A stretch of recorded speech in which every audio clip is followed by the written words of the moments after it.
there are certain sections about Jesus, peace be upon him, and Mary, peace be upon her. So do you know about these parts, or what does it mean to you, like that a religious faith is containing something from the predecessors? When I began to read some of those accounts and those stories and those recollections that are in the Quranic writings about Mary and Jesus, at first I was surprised. I mean, what possible influence or importance could they have?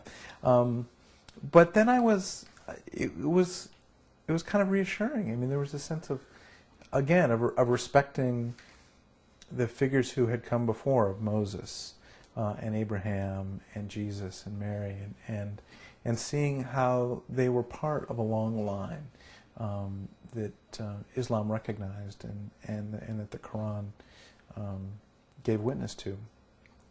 And to me, I think it's very important as a teacher to help people see how important figures within their tradition are looked at outside of their tradition. And Islam gives us a wonderful way of doing that, especially because there's more written about Mary in the Quran than there is in the New Testament. So we actually have, in a sense, more actual textual detail there than we do in our own scriptures.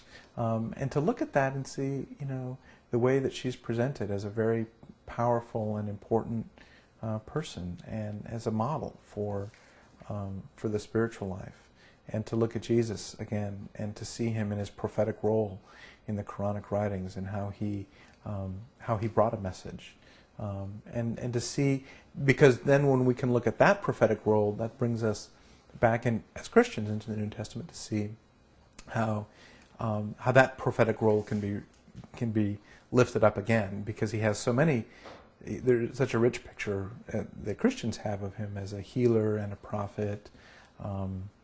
And all of these different things that he was, priest, but to see the prophetic side, really looked at from another perspective is extremely enlightening for Christians, and it's just a wonderful additional resource that I think Christians should avail themselves to.